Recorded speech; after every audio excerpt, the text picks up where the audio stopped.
Good morning Karnataka. ನೆನ್ನೆ ಒಂದು ಕರಾಳವಾದ ದಿನ ಅಂತ ಹೇಳಿದ್ರೆ ಆಶ್ಚರ್ಯಪಡಬೇಕಾಗಿಲ್ಲ. ಒಬ್ಬ ದಕ್ಷ ಉತ್ತರ ಕರ್ನಾಟಕದ ಒಂದು ಹೆಮ್ಮೆಯ ಪುತ್ರ IAS ಅಧಿಕಾರಿ ಮಹಾಂತೇಶ್ ಬೆಳಗಿಯವರು ಕಾರಲ್ಲಿ ಹೋಗ್ಬೇಕಾದ್ರೆ ಅವರ ಸಹೋದರ ಜೊತೆ ಅಪಘಾತವಾಗಿ ಐ ಥಿಂಕ್ ವಿಧಿವಶರಾಗಿದ್ದಾರೆ. ಯೂಶಲಿ ಸಾಮಾನ್ಯವಾಗಿ ನಾನು ಅಧಿಕಾರಿಗಳು ರಾಜಕಾರಣಿಗಳ ಬಗ್ಗೆ ನಾನು ಮಾತಾಡ್ಲಿಕ್ಕೆ ಹೋಗಲ್ಲ. ಯಾವ್ದಾದ್ರು ಶೋಕಾಚರಣೆ ಆದರೆ ಎಸ್ ದೇವರಿಗೆ ಪ್ರೀತಿಯಾಗಿದ್ದಾರೆ ಅಂತೇಳಿ ಒಂದೊಂದು ಫೋಟೋನ ಹಾಕಿ ಮುಕ್ತಾಯ ಮಾಡೋದು. ಬಟ್ ಮಹಾಂತೇಶ್ ಬೆಳಗಿಯವ್ರ ಬಗ್ಗೆ ನನಗೆ ಹೆಚ್ಚಾಗಿ ಗೊತ್ತಿರಲಿಲ್ಲ.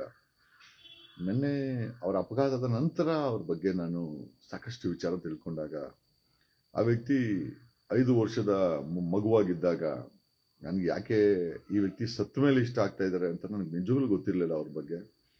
ಅವರ ದುರ್ಮರಣದ ನಂತರ ನನಗೆ ಗೊತ್ತಾಗಿದ್ದೇನೋ ಅಂತಂದ್ರೆ, ಅವರು 5 ವರ್ಷದ ಮಗುವಾಗಿದ್ದಾಗ ತಂದೆ ಕಳ್ಕೊಂತಾರೆ.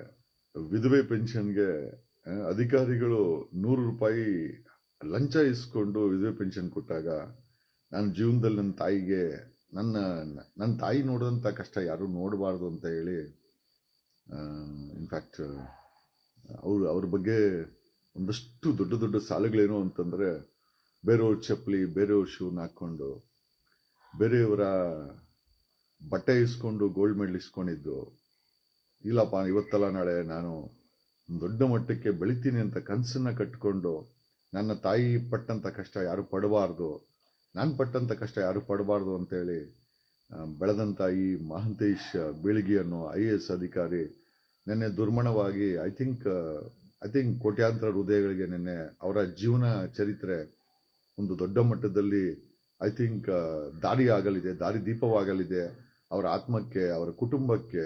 ಬಿಕಾಸ್ ಮಹಾಂತೇಶ್ ಬೆಳಗಿ ಒಬ್ಬರೇ ತೀರ್ಕೊಂಡಿಲ್ಲ, ಅವ್ರ ಜೊತೆಲಿ 2 ಸಹೋದರರು ಸಹ ತೀರಿ ಹೋಗಿದ್ದಾರೆ. ನಿಜವಾಗ್ಲೂ ಇದು ಐ ಥಿಂಕ್ ನಾವು ನೋಡಬಾರ್ದಂತ ಒಂದು ಅನಾಹುತವಾಗಿ ಇದು ಪರಿಣಾಮವಾಗಿದೆ. ಬೆಳಗಾಂ ನಾನು ನೋಡಿದ್ದೆ ಕಡಿಮೆ. ಮೊನ್ನೆ ರೈತರು ಹೋರಾಟಕ್ಕೆ ಹೋದಾಗ ಬೆಳಗಾಮಿಂದ ಆ ರೈತರನ್ನ ಭೇಟಿ ಮಾಡೋಕ್ಕೆ ನಾನು ಅದೊಂದು 200 ಕಿಲೋಮೀಟರ್ ಟ್ರಾವೆಲ್ ಮಾಡಿದೆ. ಎಷ್ಟು ಸಂಪದ್ಭರಿತವಾಗಿದೆ ಬೆಳಗಾಮು ಅಂತಂದ್ರೆ, ಎಲ್ಲೆಲ್ಲೂ ಬರೀ ಕಬ್ಬಿನ ತೋಟಗಳೇ ಕಾಣಿಸ್ತು. ನನಗೆ ಸಂತೋಷ ಏನಾಗಿತ್ತು ಅಂತ, ನಮ್ಮ ಕರ್ನಾಟಕದಲ್ಲಿ ಇಂಥ ಒಂದು ಜಾಗನೂ ಇದೆಯಾ? 100 ಕಿಲೋಮೀಟರ್ ಕಬ್ಬುಗಳನ್ನ ಕೃಷಿಯನ್ನ ಮಾಡುವಂತ ಜಾಗ ಇದ್ರೆ ನಾನು ಬೆಳಗಾಮಲ್ಲಿ ಅದನ್ನ ನೋಡಿದೆ. ನನಗೆ ಉತ್ತರ ಕರ್ನಾಟಕದ ಜನ ಅಂದ್ರೆ ತುಂಬಾ ಇಷ್ಟ. ಕಾರಣ ಯಾಕೆ ಅಂತಂದ್ರೆ, ಸಂಸ್ಕಾರವಂತರು, ಬುದ್ಧಿವಂತರು, ಆಮೇಲೆ ದೊಡ್ಡವರು ಚಿಕ್ಕವರಲ್ಲಿ ಗುರುಗಳಲ್ಲಿ ಭಯ ಇರುವಂಥವ್ರು. ನಾನು ಮಹಾಂತೇಶ್ ಬೆಳಗಿಯವರಲ್ಲೂ ಕೂಡ ಅದನ್ನೇ ನಾನು ನೋಡಿದ್ದು. ನಿಜವಾಗ್ಲೂ ಉತ್ತರ ಕರ್ನಾಟಕದ ಜನ ನಿಜವಾಗ್ಲೂ ಹೀರೋ ಅನ್ನೋದನ್ನ ಮತ್ತೆ ಹಾಗಂತ ನಾನು ಬೆಂಗಳೂರವರು ಒಳ್ಳೆಯವರು ಅಂತಲ್ಲ. ಬೆಂಗಳೂರಲ್ಲಿ ಕಲ್ಮಶಗಳು ಮನಸ್ಸಲ್ಲಿ ತುಂಬಿದೆ. ಬಟ್ ಉತ್ತರ ಕರ್ನಾಟಕದ ಮಂದಿನಲ್ಲಿ ಆ ಕಲ್ಮಶ ಇಲ್ಲ. ನಿಷ್ಕಲ್ಮಶವಾಗಿ ಜೀವನ ಮಾಡ್ತಾರೆ, ನಿರ್ಭೀತಿಯಿಂದ ಜೀವನ ಮಾಡ್ತಾರೆ. ಬೇರೆಯವ್ರ ಆಸ್ತಿಗೆ ಅದರಲ್ಲೂ ಕೆಟ್ಟವ್ರು ಇದ್ದಾರೆ, ಇಲ್ಲ ಅಂತ ಹೇಳ್ತಾರಲ್ಲ, ಬಟ್ ತುಂಬಾ ಕಡಿಮೆ. ಬಟ್ ಈ ಮಹಾಂತೇಶ್ ಬೆಳಗಿ ಅನ್ನೋ IAS ಅಧಿಕಾರಿ ನೆನ್ನೆ ತೀರ್ಕೊಂಡು ಇಡೀ ಕರ್ನಾಟಕಕ್ಕೆ ಒಂದು ನೋವಿನ ಸಾಗರವನ್ನೇ ಹರಿಸ್ಬಿಟ್ಟಿದ್ದಾರೆ. ಆಮೇಲೆ ಅವ್ರ ಬಗ್ಗೆ ನನಗೆ ಗೊತ್ತಿರ್ಲಿಲ್ಲ, ಬಟ್ ನೆನ್ನೆ ಅವ್ರ ಬಗ್ಗೆ ತಿಳ್ಕೊಂಡಾಗ ನನಗೆ ಕಣ್ಣಲ್ಲಿ ನೀರು ಬಂತು.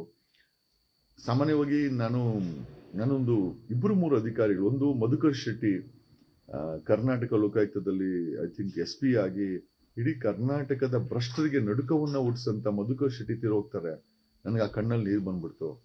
ನನ್ನ ಈ ಮಹಾಂತೇಶ್ ಬೆಳಗಿ ಅವರು ತೀರ್ಕೊಂಡದನ್ನ ಕೇಳಿ ನಿಜವಾಗ್ಲೂ ಮನಸ್ಸಿಗೆ ಎಷ್ಟು ನೋವಾಯ್ತು ಅಂತಂದ್ರೆ, ಒಂದು ಭ್ರಷ್ಟಾಚಾರದ ವಿರುದ್ಧ ಧ್ವನಿ ಎತ್ತಿ ಅದನ್ನೇ ಸಂಘರ್ಷವಾಗಿ ತನ್ನ ದಾರಿಯನ್ನ ನಿರ್ಮಿಸ್ಕೊಂಡಂತ ಮಹಾಂತೇಶ್ ಬೆಳಗಿ ಅವರು ಈ ರೀತಿ ಕೊನೆಯಾಗಬಾರ್ದಾಗಿತ್ತು. ದಕ್ಷ ಅಧಿಕಾರಿಗಳು ಕೆಲವೊಮ್ಮೆ ಸಾವುಗಳಲ್ಲಿ ಕೊನೆ ಆದಾಗ ನಮ್ಗನ್ಸುತ್ತೆ ಇದೇನಾದ್ರು ಕೊಲೆ ಅಂತ. ನಾನು ನಿನ್ನೆ ಫೇಸ್ಬುಕ್ ಅಲ್ಲಿ ಅದನ್ನು ಸಹ ಬರ್ದೆ, ಇದು ಅಪಘಾತನ ಅಥವಾ ಕೊಲೆನೇ ಅಂತ. ನಿಜವಾಗ್ಲೂ ನಮ್ಗಂತೂ ಗೊತ್ತಿಲ್ಲ. ಯಾಕೆ ಅಂತಂದ್ರೆ, ಈ ಜಗತ್ ಮಿಂಡ್ರಿ ಭ್ರಷ್ಟರು ಯಾವ ಲೆವೆಲ್ಗೆ ಬೇಕಾದ್ರೆ ಹೋಗ್ತಾರೆ. ನನಗಂತೂ ಖಂಡಿತ ನೆನ್ನೆ ಆ ಅಪಘಾತ ಕೊಲೆನೂ ಸಹ ಆಗಿರ್ಬೋದು. ಯಾಕಂದ್ರೆ ಇವರು ಒಳ್ಳೆಯ ವ್ಯಕ್ತಿಗಳನ್ನ ಕಸ್ಟಮೈಸ್ಡ್ ಕೊಲೆಗೆ ಮಾಡೋದ್ರಲ್ಲಿ ಇವತ್ತಿನ ವ್ಯವಸ್ಥೆ ಮತ್ತೆ ಇವತ್ತಿನ ರಾಜಕಾರಣಿಗಳು ಎತ್ತಿದ ಕೈ. ಹಾಗಾಗಿ ಆಮೇಲೆ ಮಿನರಲ್ಸ್ ಕರ್ನಾಟಕ ಮಿನರಲ್ಸ್ ಬೇರೆ MD ಬೇರೆ ಆಗಿದ್ರು. ಅಲ್ಲಂತೂ ಬರೀ ಭ್ರಷ್ಟ ವ್ಯವಸ್ಥೆ ಇರುವಂತ ಜಾಗದಲ್ಲಿ ಒಬ್ಬ ಎಂ ಡಿ ಆಗಿ ಒಬ್ಬ ನಿಷ್ಠಾವಂತ ಕೆಲಸ ಮಾಡ್ತಾ ಇದ್ರೆ ಏನಾದರೂ ಆಕ್ಸಿಡೆಂಟ್ ಗಿಸ್ಟೆಂಟ್ ಮಾಡಿ ಎತ್ತು ಬಿಟ್ರಾ ಅನ್ನೋ ಒಂದು ಅನುಮಾನ ಕಾಡಿದ್ದಂತೂ ಖಂಡಿತ ನಿಜ ನನಗೆ. ಬಟ್ ಈ ಎಲ್ಲ ವಿಚಾರಗಳನ್ನ ಗುಡ್ ಮಾರ್ನಿಂಗ್ ಇವೆಲ್ಲ ವಿಚಾರಗಳನ್ನ ತಿಳಿಸುತ್ತಾ ಕರ್ನಾಟಕದಲ್ಲಿ ಏನೋ ರವಿ IAS ಅಧಿಕಾರಿ ರವಿ ಸತ್ತಾಗ ಮನಸ್ಸಿಗೆ ನೋವಾಯ್ತು. ಇದೇ RR ನಗರದ ಕುಸುಮಾ ಅನ್ನೋ ಹೆಣ್ಣು ಮಗಳ ನಮ್ಮ ಪತಿ ತೀರ್ಕೊಂಡಾಗ ನಮ್ಮ ಕಣ್ಣಲ್ಲಿ ನೀರು ಬಂತು. ಮಧುಕರ್ ಶೆಟ್ಟಿ ಸತ್ತಾಗ ನೀರು ಬಂತು. ಬಟ್ ನಿನ್ನೆ ಮಹಂತೇಶ್ ಬೆಳಿಗ್ಗೆ ಅವರ ಸಾವು ನಿಜವಾಗ್ಲೂ ಈ ಕರ್ನಾಟಕ ನನಗೆ ನಿಜವಾಗ್ಲೂ ಇಂಥ ಅಧಿಕಾರಿಗಳು ಉಳಿಬೇಕ್ರಿ. ಇಂಥ ಅಧಿಕಾರಿಗಳು ಉಳಿತೇವೆ ಅಂತಂದ್ರೆ ನಾವುಗಳು ಏನ್ ಮಾಡಕ್ಕೂ ರೆಡಿ ಇದೀವಿ. ಇಂಥ ಅಧಿಕಾರಿಗಳು ಉಳಿಬೇಕು. ಮಧುಕರ್ ಶೆಟ್ಟಿ ಅಂತವ್ರು, ಮಹಂತೇಶ್ ಬೆಳಿಗ್ಗೆ ಅಂತವ್ರು, ರವಿ ಅಂತವ್ರು, IAS ಅಧಿಕಾರಿ ರವಿ ಅಂತವ್ರು ಈ ನಾಡಿಗೆ ಬೇಕಾಗಿದೆ. ಈ ವ್ಯವಸ್ಥೆಯನ್ನು ಸುಧಾರಣೆ ಮಾಡಲು ಬೇಕಾಗಿದೆ. ಇಂತಹ ವ್ಯಕ್ತಿಗಳು ಈ ಆಕ್ಸಿಡೆಂಟಲ್ಲೋ ಅಥವಾ ಆಕಸ್ಮಿಕ ಮರಣದಲ್ಲೋ ತೀರೋದಾಗ ನಿಜವಾಗ್ಲೂ ಅದು ಬರೀ ಅವ್ರ ಕುಟುಂಬಕ್ಕೆ ಆಗುವಂತ ನಷ್ಟ ಅಲ್ಲ, ಇಡೀ ಸಮಾಜಕ್ಕೆ ಆಗುವಂತ ನಷ್ಟ, ಇಡೀ ಕರ್ನಾಟಕಕ್ಕೆ ಆಗುವಂತ ನಷ್ಟ, ಇಡೀ ಉತ್ತರ ಕರ್ನಾಟಕ ನಿಜವಾಗ್ಲೂ hats off to the family. ಅವರ ಕುಟುಂಬಕ್ಕೆ ಆ ಶಕ್ತಿಯನ್ನ ಕೊಡ್ಲಿ. I can't speak much. Thank you.